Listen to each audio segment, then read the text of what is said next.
O encontro de Jesus com os discípulos na celebração da Páscoa. Ora, antes da festa da Páscoa, sabendo Jesus que já era chegada a sua hora de passar deste mundo para o Pai, como havia amado os seus, que estavam no mundo, amou-os até o fim.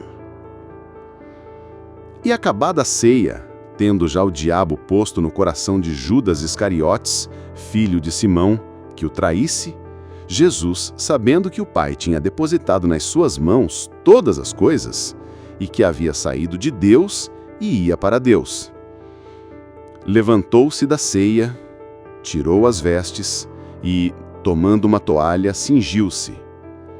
Depois deitou água numa bacia e começou a lavar os pés aos discípulos e a enxugá-los com a toalha com que estava cingido.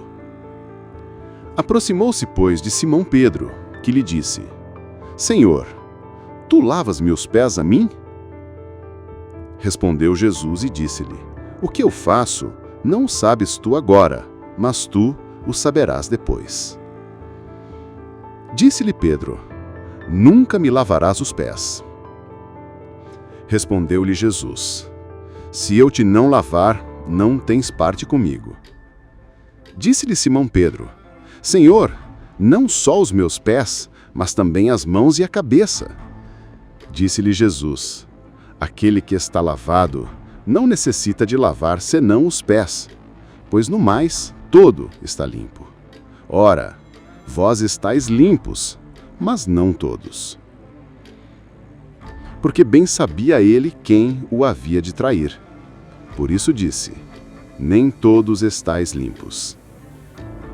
Então, depois que lhes lavou os pés, e tomou as suas vestes, e se assentou outra vez à mesa, disse-lhes: Entendeis o que vos tenho feito? Vós me chamais Mestre e Senhor, e dizeis bem, porque eu o sou. Ora, se eu, Senhor e Mestre, vos lavei os pés, vós deveis também lavar os pés uns aos outros, porque eu vos dei o exemplo, para que, como eu vos fiz, façais vós também. Na verdade vos digo que não é o servo maior do que o seu senhor, nem o enviado maior do que aquele que o enviou. Se sabeis estas coisas, bem-aventurados sois se as fizerdes. Não falo de todos vós, eu bem sei os que tenho escolhido, mas para que se cumpra a Escritura: O que come o pão comigo, levantou contra mim o seu calcanhar. Desde agora vou-lo digo, antes que aconteça, para que, quando acontecer, acrediteis que eu sou. Na verdade vos digo que se alguém receber o que eu enviar, me recebe a mim, e quem me recebe a mim, recebe aquele que me enviou. O trecho de João 13, 1 a 20, na Bíblia, relata o momento em que Jesus lava os pés dos seus discípulos. Um ato de humildade e serviço. Ele demonstra que o servo não é maior que o Senhor e que os seguidores devem servir uns aos outros da mesma forma como ele os serviu. Em seu livro, O Capitão Amado, Donald Henke descreve a existência de um servo. Todos os soldados sabiam que o capitão era o chefe, um homem de caráter forte. Ele foi humilde, sem perder a dignidade. Nenhum problema dos soldados era insignificante para ele. Quando havia marchas, os pés dos soldados ficavam feridos e doloridos. Depois de cada marcha, havia uma fiscalização de pés. Isso era rotineiro, mas para o capitão não era uma simples rotina.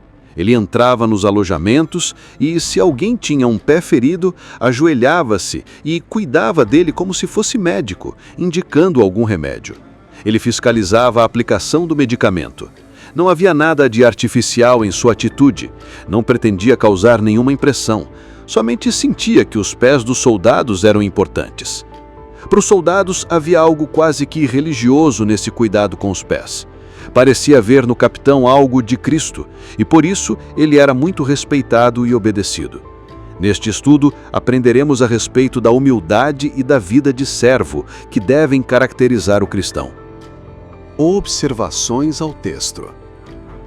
Apenas o evangelista João narra a cena do lava-pés.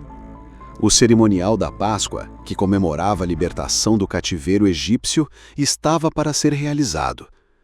Jesus tomou uma toalha e se cingiu, atar em volta de si.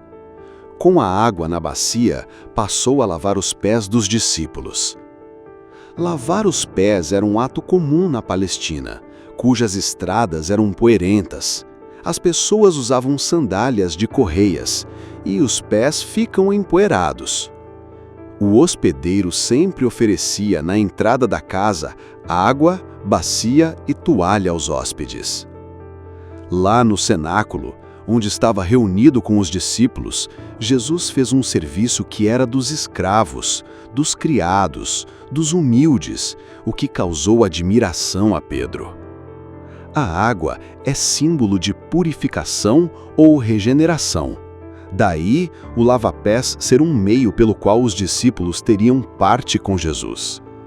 Jesus deu um autêntico exemplo de humildade e recomendou que o imitassem. De acordo com o Maquineia, Jesus praticou esse ato pelas seguintes razões. Primeiro, em vista de sua partida para o Pai. Segundo, como prova de seu amor. Terceiro, o pleno reconhecimento de todo o seu poder divinal. Quarto, o cumprimento de sua missão. Lições do texto. A partir da cena do lava-pés, podemos aprender, dentre outros, os seguintes ensinamentos para uma boa vivência cristã. Primeiro, o amor deve ser incondicional. No versículo 1, Jesus demonstra um verdadeiro amor pelos discípulos. Apesar de saber que sua hora era chegada e que aqueles discípulos eram fracos e imperfeitos, manifestou-lhes seu profundo e inalterável amor. Os defeitos daqueles homens não esgotaram a paciência do Mestre. Nada pode alterar o amor de Cristo para conosco.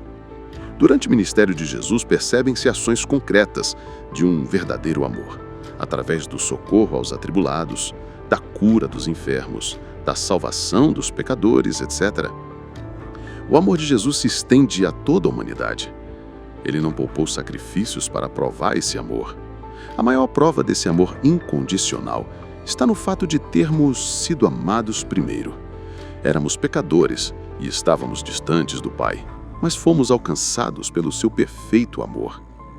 Vale a pena recordar o amor demonstrado pelo Pai ao seu filho pródigo, que mesmo depois da desobediência do filho, o acolheu de coração e braços abertos. Salomão, o grande sábio, recomendou amor em todo o tempo.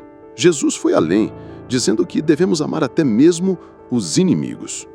Hoje se fala muito em amor, mas há pouca manifestação do verdadeiro amor. Alguns se amam em determinadas ocasiões ou circunstâncias, mas, logo, a desavença toma lugar. O amor legítimo é incondicional. É preciso amar mesmo sem ser amado. Segundo, a humildade deve ser comprovada. Jesus comprovou sua perfeita humildade através daquele ato concreto de lavar os pés de seus discípulos. O Evangelho ensina e exige humildade. Não a humildade aparente dos que se orgulham de ser humildes, mas a humildade real e despretensiosa dos que julgam os outros superiores a si mesmos. Pascal declarou: a falsa humildade é puro orgulho. Está claro na Bíblia que Jesus viveu uma vida de humildade, desde o seu nascimento até a sua morte. Ele declarou: tomai sobre vós o meu jugo e aprendei de mim, porque eu sou manso e humilde de coração. A soberba da vida é um dos princípios pecaminosos que operam no mundo. Todo orgulho é contrário à natureza divina, e toda soberba se opõe aos modelos do Evangelho. Devemos nos humilhar sob a poderosa mão de Deus, na certeza de que, no tempo oportuno, Ele nos exaltará. Todo orgulho ou soberba leva a resultados desastrosos. É lamentável o fato de que, em determinadas igrejas, existem aqueles que desejam assumir a liderança por causa de honra, posição, elogios e sede de poder. Conflitos, discórdias e desentendimentos são gerados pela falta da humildade. Diante disso, vale a pena observar a recomendação paulina. 3. a purificação deve ser completa. Segundo o texto, até mesmo dentre os que acompanhavam a Jesus, nem todos tinham sido purificados dos seus pecados. A lavagem dos pés aponta à necessidade da confissão diária dos pecados para se manter a comunhão com Cristo. Os pés é que estão em contato com a terra e, naturalmente, ficam sujos.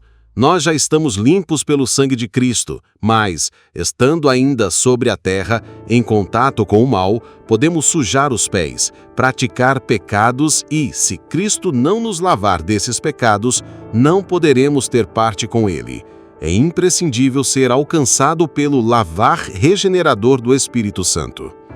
Jesus ensina que, para termos comunhão com Ele, é necessária a purificação da contaminação do pecado.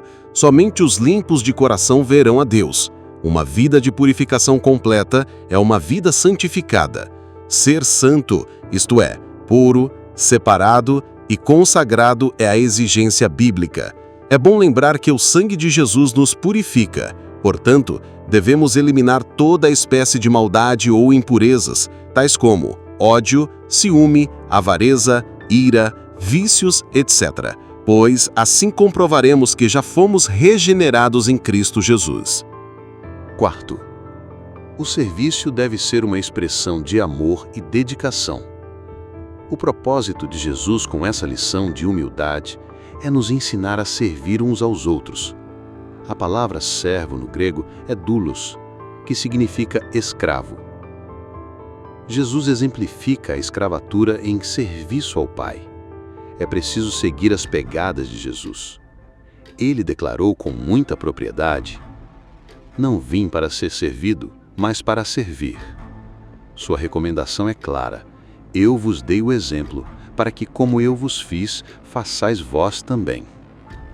Para muitos, o lava-pés era uma atitude tão inferior que era quase impossível ser praticada. Porém, na lição dada por Jesus, o ato de lavar os pés indica um serviço humilde e dedicado. Não existe serviço, por mais humilde ou modesto que seja, do qual devamos nos envergonhar, especialmente se resultar em benefício de nossos irmãos e concorrer para a glória de Deus.